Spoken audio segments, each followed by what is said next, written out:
Neck-throughs, guitars, they're like a guy that you won't have a beer with you. I want to hear what's pushing the notes.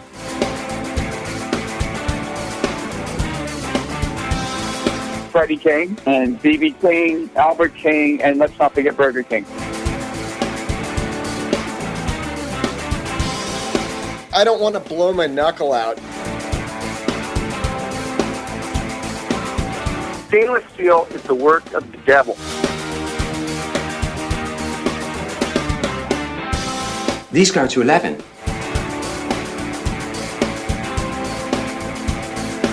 From the East Amplification Tone Labs in Baltimore, Maryland, it's the Amps and Axes Show. With your hosts, Jeff the Godfather of Low Wattage Amps Bober and Mick Marcelino. Well, good day to you, Mr. Bober. Good day to you, Mr. Marcelino. Oh, hey, our fans, we can't thank you guys enough. You are spreading the word. That's right. And thank you so much. We couldn't do it without you, man. Yeah, and please make sure that when you tell somebody about it, that you tell them that you heard it here first. That's right, because you probably did. Hopefully. Yep, hopefully. So we're going to take a quick break, pause for the cause, and we're going to come back with our guest of the week, Sophie Burrell of Saints of Sin. Hey, this is Rusty Cooley from Day of Reckoning, and you were listening to Amps and Axes. Hi there, this is Matt Wakeling, host of the Guitar Speak podcast, a weekly show produced in Sydney, Australia, interviewing leading guitarists, luthiers and gear builders from Australia and all around the world. We're into all sorts of styles, all sorts of gear, so if you love the guitar, why not look us up on iTunes or Stitcher and join thousands of listeners around the world who tune in to the Guitar Speak podcast. All right, and we are back as promised with our guest of the week, guitarist for Saints of Sin, Ms Sophie Burrell. Sophie, how are you? I'm good, thank you. How are you guys doing? Great, man. Doing great. Doing awesome. I always have a story, Jeff. Yeah, well, it's Mick's story time. That's right. So, going through my Instagram and, they pull down, some of these groups that I follow. They, feature guitar players and stuff like that. And sure. I think I stumbled upon it somehow. You know how it is. I mean, everything interconnects. So there's this young girl, it looks like in her bedroom, and she is doing the solo to Get the Funk Out. Oh, nice. And she's got and she's got one of our local builders, PRS. And she is just nailing this thing. Aww. And I'm like, all right, well, got to check this out a little bit more. And I go through, and then there's a couple other solos and some sweep picking stuff. And I'm thinking, well, yeah, we got to get this girl on the show because I don't know what's in the water over in England, but it seems to be just churning out these amazing guitars. So I'll let you take it over from here, Jeff. Yeah, I tell you what, man, it's when I was young and learning to play, there weren't 1/10 of the amount of really good players out there that there are now, and I'm not quite sure how, it's technology for sure, but I don't know. There's got to be something else going on too, because people are just learning so much more, so much earlier. And able not only being exposed to it, but able to execute it. You know what I mean? It's like I couldn't.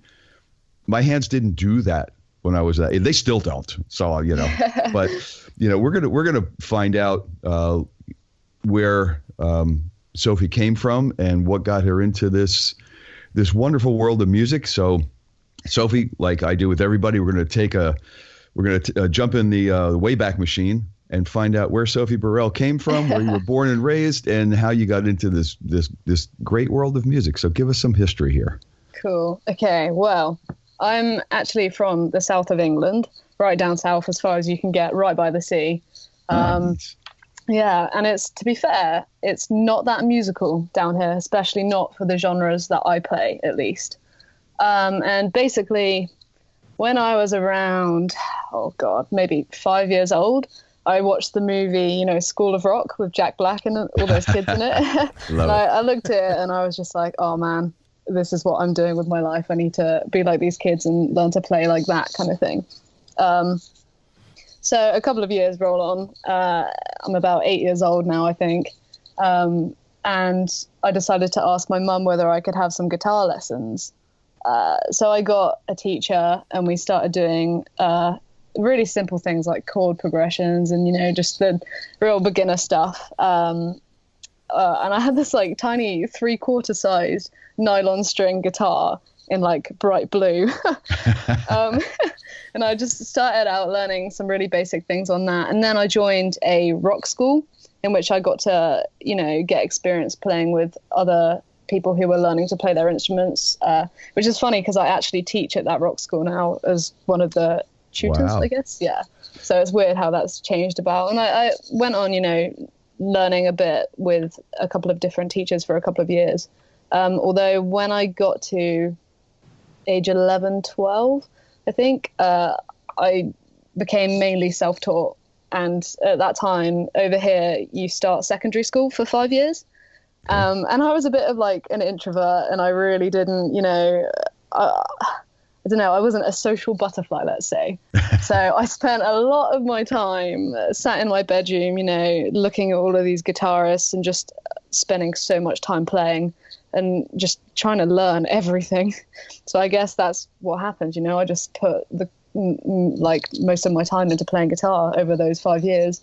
Alongside school, and it honestly, music is what helped me to get through school because I absolutely hated it.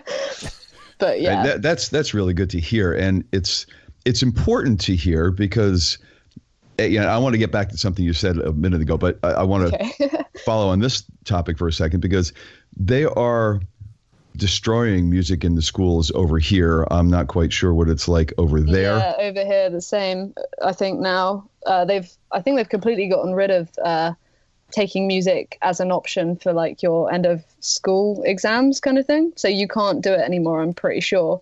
Luckily, that was just a bit after my time. I left school in like 2015, I think. So I was still able to do it. But I think that's horrendous. I really think that's a bad thing. You know, music is just as important as, you know, maths or science, I think, because of it's a way of expressing yourself and being who you are. No, absolutely. Yeah. And it's, I think it really does help other subjects, you know, maybe math or just the way people learn or perceive things, because if you have a hard time learning math or learning science or something like that, because there's some kind of learning block, but you can find a way to learn music because it's something that you really like. I do believe it's good for the mind, it's good for the soul, but it also may open up your learning abilities to something else, and, you know, and maybe correlates in some way or translates in some way to something else. But it, you know, above and beyond that, it's a place for people that don't have another place. Yeah. You know, they're not scientists, they're not mathematicians. Exactly. You know, it's so freaking important, and it's just dying in the schools. And that's why all these, I love that School of Rock.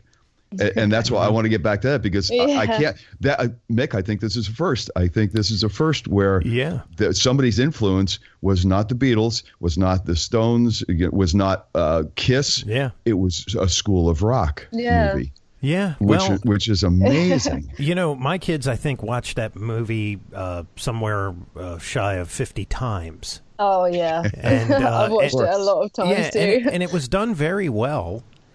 Mm-hmm. And, it, you know, those kids that were in that movie, besides Miranda Cosgrove, they all went on to play. I mean, they still play. Yeah, I don't think they're professionals. But, you know, they're now adults and they still doing what they love. Yeah, they're still out there doing it. And the kid that was the drummer, I heard, is just an amazing drummer and plays, I don't even know who he plays with, but the keyboard player was classically trained. Oh, yeah. They said they had to they said they had to work with him to get him to loosen up a little bit so he could play rock and roll. Yeah. Wow. Yeah. That's funny, crazy. but that could be a first as far as influences go. Yeah. But that, I mean, you see how important music is to some people. It's their thing. Oh, and for people to just discard it and discount it nowadays as it doesn't hold the same weight as math or science or English or history, and I think that's just such bullshit. Man. It is. It really, really it is crap. And I'll tell you what, if you want to go back to when I was doing it, it probably saved my life. Because most of my degenerate friends were doing drugs. A couple of guys that I graduated, they did hard time. I mean, they had like B&Es and aggravated assaults and stuff, and these guys did like 10 years. So, but I never went that way. I was always trying to figure out how to save money to buy, the new thing. Yeah. And I spent time in the bedroom just woodshedding, and that keeps you out of trouble, man. It does. It really does. Speaking of buying the new thing, Sophie, what was the next guitar after your blue 3/4 nylon string, which I think is very cool, by the way? Oh, thank you. It's a proper rock star guitar. That's right. I had really quite shortly after, because I was like, nah, I want to be a rock guitarist and I want to play rock. Me at my little 8-year-old age, which is pretty funny. But my guitar teacher at the time had this Fender Jaguar copy. So it was called a Hodson Jazz Cat, and it was in like a creamy color with a red scratch plate. And actually, it was a really nice guitar for first guitar, first electric guitar. And I sold it to one of my good friends that I had throughout school, and we did a lot of musical things together. And we kind of found solace in the fact that we were both these people who absolutely hated school. We had different music tastes and different aspirations to each other. So we worked together quite closely for the 5 years or whatever. But anyhow, I sold it to him. Luckily, we're still good friends, although it's probably one of my, biggest regrets. I definitely should not have sold that guitar. It was such a nice guitar. And actually, even more funnily, I don't know, going back to School of Rock again, Zach Mooneyham, the guitarist guy, and he played a Flying V. Yes. I actually went on to get a Flying V after that, a red one, which I also sold, but that was because of School of Rock, and I was like, oh, I need to get one of these guitars as well. That's pretty cool. That is so cool. So when you were acquiring these guitars, were you playing with other people at that time, or when did that start? Goodness, not properly, only with this rock school that I was learning at the same time. So you do, 45 minutes of learning, and then the last 15 minutes is like jamming time. So you'll jam out like 3 songs together, which is actually really good fun. I think it's really good for, kids to do, and young people. Well, not even that, anyone really. And especially teaching it now and watching that happen, it's really important to get an awareness of how to actually perform, as well as playing your instrument well, but performing with other people. I think that's so important. With other people is very important for sure. Definitely. There are people that can, shred all day long, and you put them together with other people, and they're horrible. I have no idea, you all need to play in the same sandbox nice together, And, yeah, exactly. Yeah, when I was going to say, when you're in that controlled environment, like a bedroom or whatever, it's real easy, because you're solo. And even if you're playing with, a recording or something, it's not going to make a mistake. So it's a very controlled environment. But when you got 4 guys and you're feeding off each other, all hell can break loose. Yeah. Right. So important to learn to play with other people. Oh, for sure. So when did you do that? When did that? That started when I was around 9. 9. Yeah, 9. So I was really young. And then I went on to join another rock school, which wasn't any teaching involved. It was just, purely learning how to play in bands and stuff. Actually, I skipped a step. When I joined secondary school, I had this band, which was actually, looking back on it, it was kind of cool because we were so young. And and our name was Class, spelt with a K, because each first letter spelt out everyone's first letter of their first name in the band. So, yeah. And we went and did that and for about just over a year, I think, which was pretty cool. And we did, AC/DC covers and Guns N' Roses covers and stuff like that. And to be fair, it was good fun. So, I've always been used to playing with musicians for quite a while, from quite a young age. But goodness, to be fair, Saints of Sin is my first proper band, I'd say. I was in a band last year, actually end of 2015. I joined a band called Arc, and I don't know if anyone's heard of that stuff on my Instagram. It's way back, it's you got to go down, right? It's you got to go down. Yeah. There's a boy playing a Strat, and he's singing. Yes, is that the band? Yes. Okay. Yes, that's the band. Yeah, and that was probably that was good for me because it was the first band that I experienced what it was like to have to write a whole lot of the material for the band. So it pushed me, which is a good thing to do, and it was in a completely different style to Saints of Sin as well. When I joined, they were kind of indie rock, that type of thing, but I was looking for anything. I was so fed up of not playing in bands that I just wanted to join a band, and I was like, these guys are cool, let's do it, kind of thing. So I did that for about a year, and we had an EP recorded that was supposed to get released, but it never got finished. And then obviously I joined Saints of Sin. So I have this EP under my belt, which I'm going to, rejiggle and release at some point, as a solo thing, probably, which could be quite cool. But it's a completely different style to what I'm doing, with Saints of Sin. But yeah, Saints of Sin is my first proper band, which I've played, quite a fair amount of shows with so far. And we recorded an album in January, which is really exciting. That's the first album I've ever been, a part of. I haven't written anything yet for them or with them, just the guitar solos that I've played, some of them. But, that was just a really exciting experience recording my first album. I don't know. It was weird. No, it's very cool when you get to be part of the process that's going to generate a final product that everybody's going to hear. It's it's really cool, and it's definitely different than playing on stage. Yeah, definitely. It was a lot of fun though. Now, some of these shows, some of these shots that I see, it looks like you guys have played some pretty large venues. Okay, so basically, since I've been playing with them, we've had a couple of big things come our way. Mm-hmm. Although we took quite a bit of time out, actually, because I only joined the band in January, properly, like officially.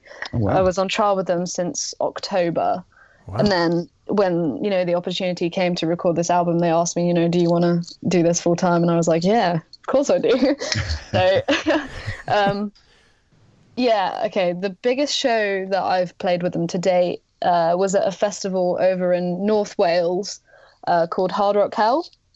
Okay. Nice. Don't know if you guys have that over there. I don't think so. No. But there's a couple of different Hard Rock Hell festivals across the UK.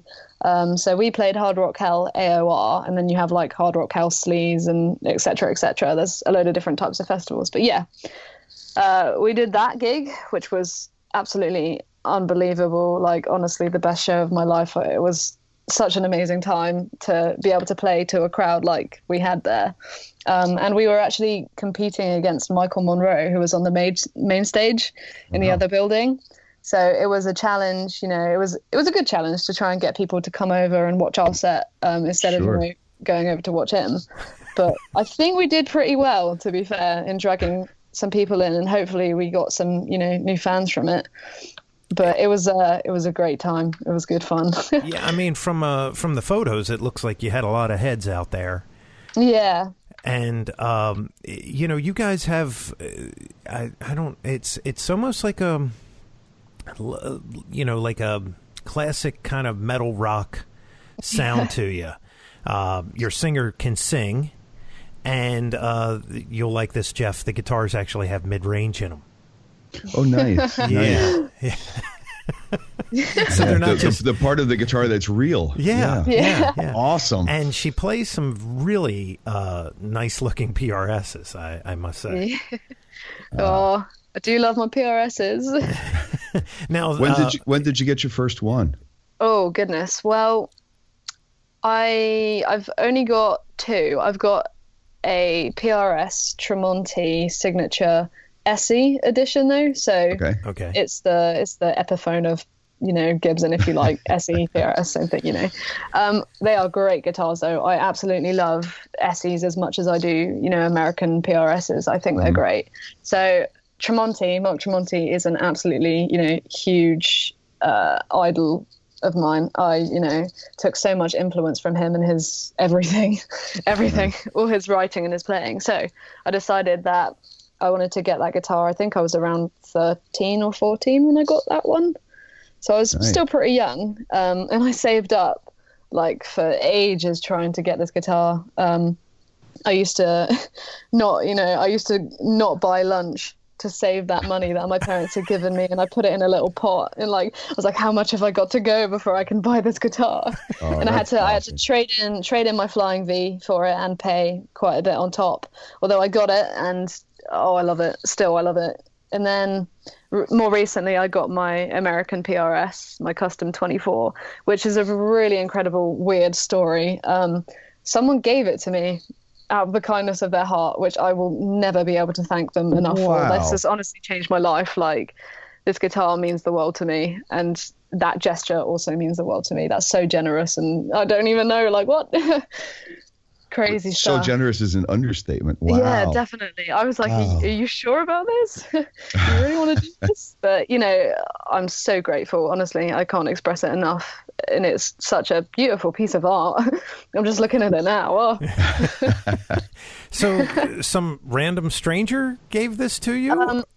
Not quite. I know him, mutually. I'm in a lot of PRS guitar forums on Facebook and on the web.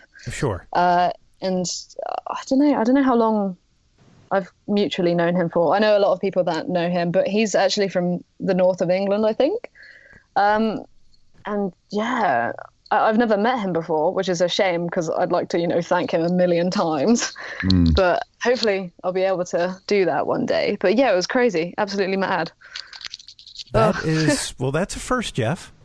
Yeah. So you've not met him yet? I haven't, no. Wow. So how did he get the guitar to you? He just send it to you? Yeah, he shipped it or mailed it. I don't really know. It just turned up, at my mum's work, and then I was like, oh damn! So this is actually happening. Then this is real. Holy crazy! That's great, man. That is great, and like you said, life changing. Yeah, definitely. It's changed my playing style a lot as well, which I'm really happy with. I don't know. It feels so good to play. That's the wildest story ever. And you know what? I hope it was as life-changing on his part, for him as well. He is an amazing person in terms of, going out of his way to help others out. Oh my God. I don't know what I did to deserve it, but I'm so grateful, honestly so grateful. And he's a wonderful person for everything he does for others. Well, that's all you can do is be grateful. That's what you're supposed to do, Yeah. But that's so. That was so cool.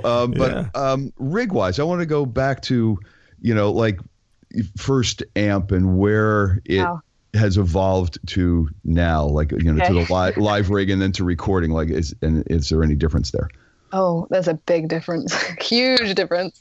Okay. I started out with how you get those little, I don't even know, 15-watt practice amps, proper beginner style type amps with a horrible tone, although it did the job.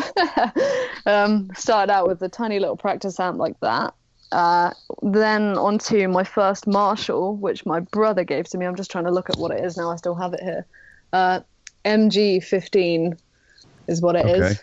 Okay. Yep. Then went on to that, which did the job for quite a long time as well. Went on to an even bigger Marshall, which I also kind of got given to me, but that was by like a really close family friend, and he didn't use it anymore. I don't actually know where it is right now. Did we give it back? I'm not sure. Yeah, that was a bigger Marshall, like a 50-watt solid state, which was nice. I liked playing through that for quite a while. Mm-hmm. Then again, onto another amp, which is my Blackstar HT5 combo, which was cool. That's my first tube amplifier. I've got it here in my bedroom. I just use it when I'm not with my, main rig. Mm-hmm. Yeah, I really like that. It's a great little studio amp and stuff, and you can get quite a lot of tones out of it for what it is, kind of thing. I do like it. Nice. Then more recently, when I joined Saints of Sin, I had to up my, game massively. I decided, because the other guitarist in our band, Marcus, or even Sparky is what he likes to be called, but Sparky. I used to be a fan of Saints of Sin, right? And so he got an EVH 5150 100 watt, I think they're 100 watt. Yeah. Either that or 120, something like that. Mm-hmm. Yeah, the big. Oh wait, no, it's 50 watt or 100. So yeah, it's the 100 one, the bigger version. I heard it like one of the times I was watching them play before I joined, and I was like, oh my good god, that tone is insane.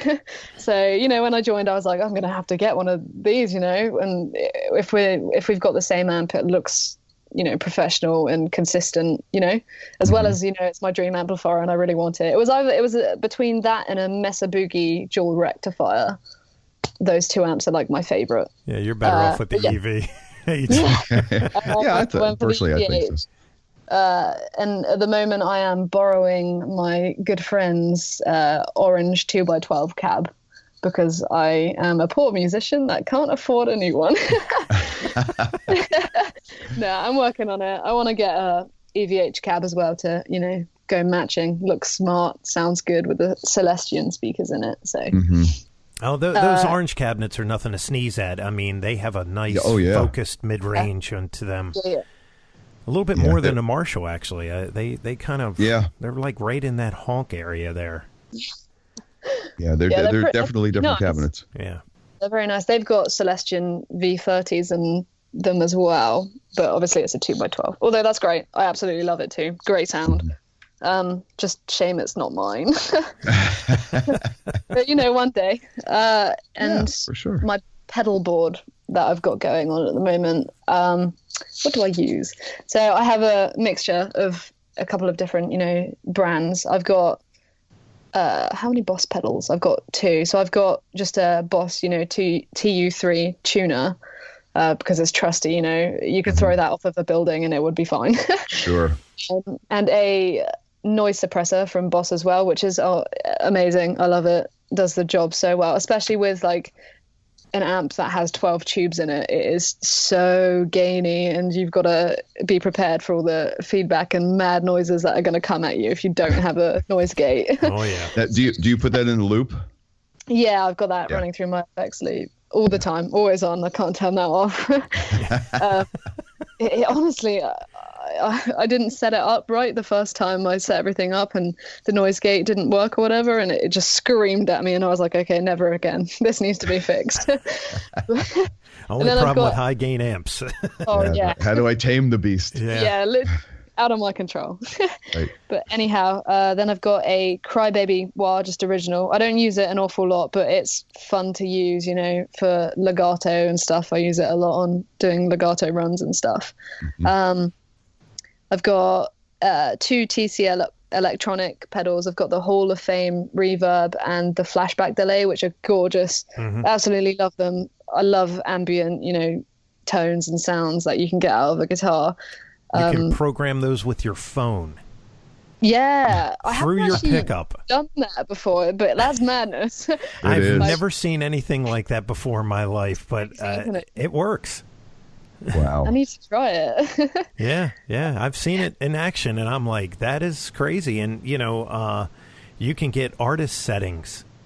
They pump up their own settings, and then with the app on your phone, you just pick that setting, and you hold it next to your pickup, and it somehow programs the damn pedal to all their settings. Technology scares me. So much you can do. Oh man, it's crazy stuff. But does it make noises like the old dial-up modems used to into the pickup? Yeah, you know? But it's kind of squealy. Wow. It's real squealy. It's weird. And they're out of Sweden, right? Aren't they Swedish? TC, isn't it? Sure. Aren't they from? I think they're from over there. Maybe. And it's like all musicians. The whole company is all guitar players. Denmark, maybe. Yeah. And so like they're like crazy scientists, you know, because they're musicians, but they have all this knowledge on how to do these crazy pedals. And they got some crazy stuff, man. Don't they have a Nova series or something? It's really good quality stuff. Oh, too. yeah. You can you can hit it with a hammer. Yeah. Have you tried that, Mick? No. You know, But yeah, so that's so you have those two pedals, and does that round off everything? No, and then I've got a Black Label Chorus MXR pedal, which that's fun to use. I don't do it, often because our set doesn't really require it, but it's there if I need it, and we used it on the album. So, and it came out so nice. Cool. I love that we recorded, mic up your cab style rather than through an interface or something. It sounds so much more classic and wonderful. I love it. We actually recorded the album like live together, so we were all in a room bouncing off of each other, all the energy. So it really captured it. Like that's what's heard on the album is live. And then we, overdubbed guitar solos and stuff like that and vocals. So that came out nice. Anyhow, that was a bit of a sidetrack, but still. That's what we always ask because juicy information. And then I've got two other MXR pedals, which are Phase 90. Trust you cannot go wrong with that. Yep. And a micro amp clean boost, which is also really great. I need that for our solos, which happen a lot. Now, the micro boost, do you use that in the front end or do you use that in the loop? I use that in a loop. So I've got my reverb, delay, boost, and noise gate in the loop, and the rest is all out front. It's pretty cool. Yeah, because when there's so much gain involved, a clean boost really doesn't do anything. No, it has to be. I made that mistake before. Yeah. Let's push the front end of this very high gain amplifier. Right. It does nothing but give you another couple of dB worth of gain. Yeah. Exactly. Just squashes the sound and everything else. Yep. So it's kind of refreshing because you're considerably young compared to me and Jeff. And to hear that you like pushing air, we're used to younger guys that we talk to. They're like, nah, use a fractal, really don't do much anything else. Use it live, use it in the studio. But to hear somebody, like yourself, that's a cool thing because it's going away. It's only half going. It's only half going away. Half the people are still. They want to move some air, and if you have the opportunity, why wouldn't you? Why wouldn't you? Exactly. I don't know. I think it's quite cool what you can do with all this new technology as well. But I don't know. I really love the way how classic style set up sound. Mm-hmm. Yeah. I think that I don't know. It's just a lot more human. I feel. And it's not only just sound, but it's feel. Yeah. Yes. Definitely. Yeah. Well, I here's the thing. You plug into any of the high-end modeling things, and it sounds really good. I mean, it does. But it sounds that way every single time. Now, some guys are like, well, that's what I want. And it's like, yeah, but if you move that mic 2 inches to the left, you don't even have to change any of the settings on the amp or the guitar, and you've got another sound. But with, you mean like recording wise? Yeah, but with with those things, I mean, you can move the mic around, but it's that whole, it's that whole interaction that they did one. They got it. They got one that they thought, okay, this is perfect. This is what we want to hear. You have endless. I mean, it's it's like the spectrum of light. Because you can move that thing anywhere you want, and it's reacting in real time, where with the fractal stuff, it's whatever they programmed at that time. Yeah, for sure. Yeah. whatever they captured is it. Yeah. You know, not bad-mouthing the fractal stuff. It serves a very good purpose, but when you get to the actual moving of air, I think that's where you know, with all the interaction of everything, your fingers, the guitar, the pickup strings, the whole bit, that's where it gets its life, I think. Yeah, for sure. I agree completely. You know, it's a lot more, I feel it's a lot more real.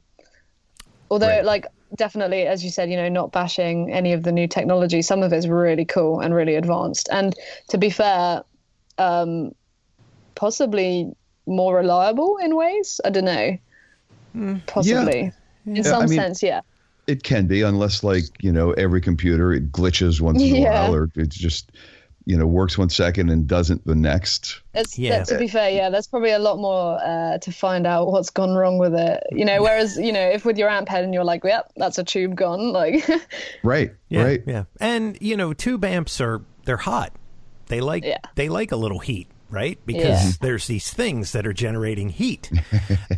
When you have a computer, you start putting, you know, we talked to Jen Majora, you know, she was telling us that there was a gig she did that it was so hot on stage that she burned her fingers on the strings. On her bass strings. On her bass strings. That's mad. Yeah. Yeah. So imagine what that fractal would be doing in the rack. It would be cooking like a chicken in a rotisserie, and those are not designed for that. They have to stay at a certain temperature because, you know, ICs cannot, you know, the integrated circuits, they cannot get over. They'll literally burst.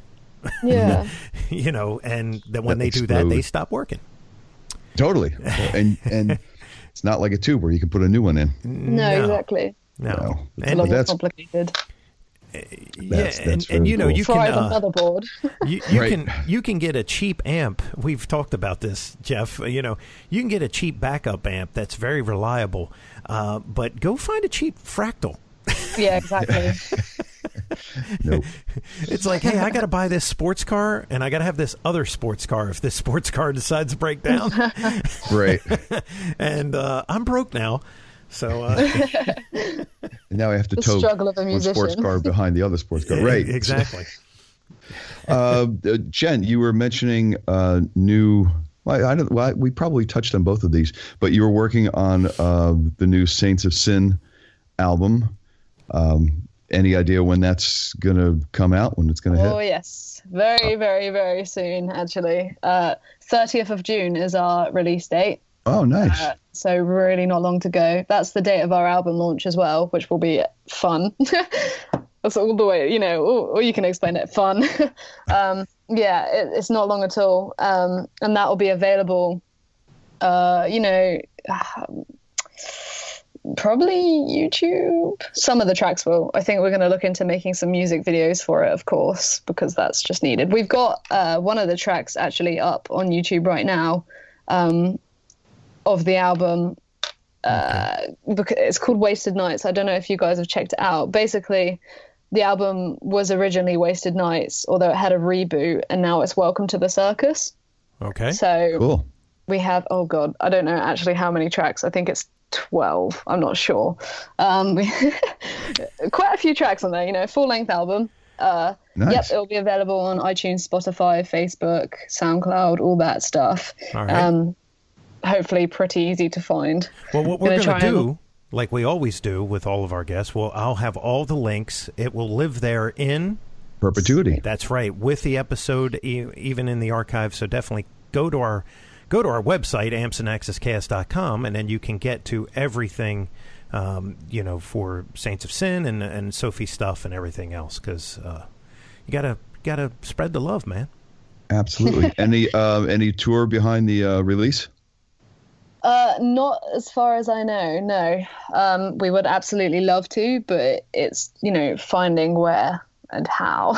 Mm-hmm. They've done tours before, you know, before my time, before I joined, across England. Although I think, you know, we really need to get onto that next step somehow, which would be, you know, going over to Europe maybe, and, you know, going around Germany and France and places like that. I don't know. It's just...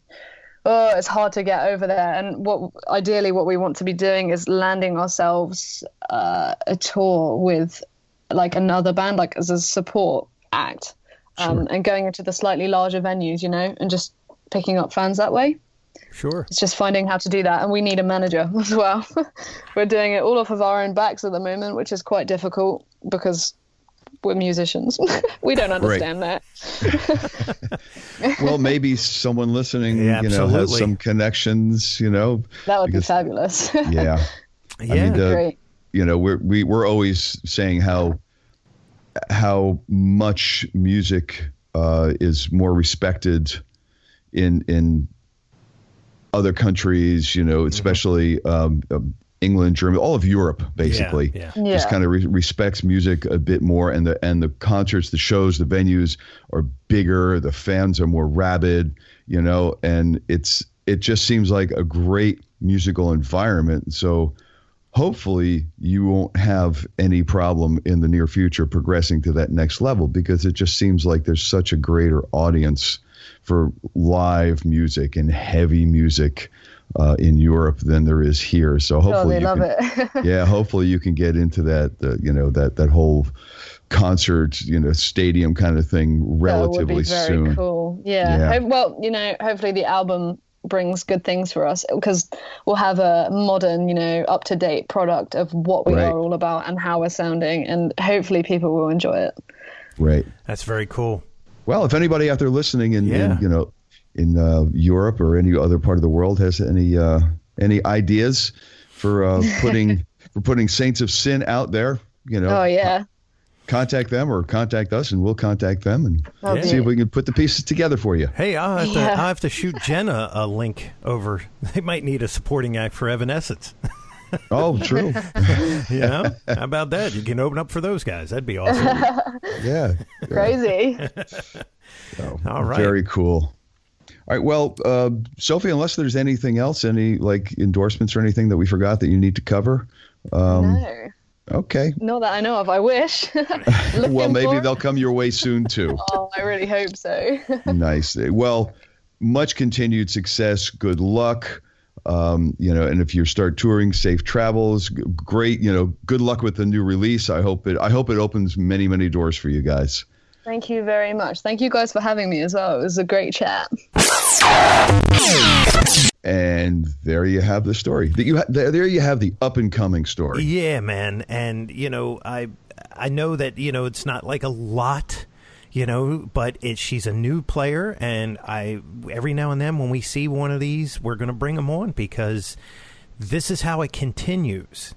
Absolutely. We got to help perpetuate this thing down the road, because every time I turn around, I see another venue with a guy with a laptop and 40,000 people dancing to this guy, and I'm going, how much is this kid making?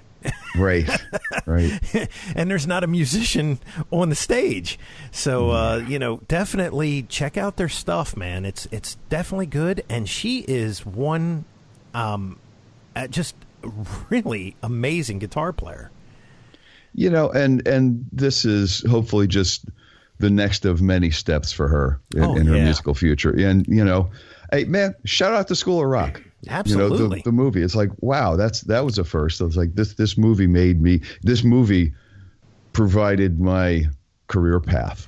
I think, Jeff, as we move forward with this, and these people, these musicians are younger, we're going to start seeing some of this stuff that we just wouldn't even think. Yeah. But and to an 8-year-old girl that watches this movie, I mean, my kids were like glued to that. Oh yeah. Jack Black probably doesn't even realize the influence that he had on a lot of kids. Yeah. I mean, he may be beginning to realize it, but he's probably starting to see some of them. I mean, for some it was the television, with the Ed Sullivan Show, and for some it was this movie. Yeah. And so, it's good, and God, I hope at some point in time we regain some sense of how important music is to kids. It gives them an alternative to many other things, whether it's social media 24/7 or whether it's of a life that's not so good, shall we put it that way? Yeah. So I hope, people's eyes start opening up. And once again, to talk about that just a little bit more, my wife's niece, she's graduating to be a nurse, right? Nice. And we need nurses, so I'm not gonna badmouth nurses, but growing up, I witnessed her just an amazing pianist. And when she was thinking about going to college, I actually said, "Hey, do you think you may want to do this?" Because I knew she had the stuff, and she decided not to. But I was like, and I kind of lost my mind a little bit just because I'm like, you're really, really good. I'm like, like you're really good. Like you got like crazy talent and it's built into you. And I tried, and I think the lessons and all, it just kind of wore on her. So she just didn't want to do it anymore. And, but for that time though, that really taught her, how to be very disciplined. I was just going to say, if it's not your career path, it at least teaches you discipline. Exactly. And she, is going to be a full-fledged nurse right out of college. So that's something that, is probably responsible for that. The discipline aspect of it, sure. Yeah, sure. Absolutely. So, it may not be your career, but it can help you in other things. And I think a lot of times people dismiss it because they think it's just like a hobby. Right. And the thing is that, it could be a hobby, but it also could be a thing that helps you propel other venues in life. It's strange because they put so much more weight on sports, which could also be looked at as a hobby. Absolutely. But there's so much more weight put on sports and sports scholarships and things like that. This should be damn near as important. And both of them. And you don't get hurt. Yeah, well, that's true. Hurt. Both of them kind of go hand in hand because sports kind of develops you to work with others. Right. Being a musician, though, if you're going to be in a band, you have to learn how to work with others. And sometimes those egos are even bigger than the sports guys. But like you said, you're not getting, being a guitarist, your chances of getting a severed neck is pretty low, Right. But you could be paralyzed from the neck down being a football player. Totally. Or having multiple concussions. So, but if that's your thing, that works for you. But they really push that, and they're killing the music, and that's just weird. Yeah. That's, we could rant for another day. Oh, we could. So until next time, my friend. That's right. We'll continue the rant, maybe. Or at least have a new guest. Yeah, well, next week's is big. I'm Mick Marcelino.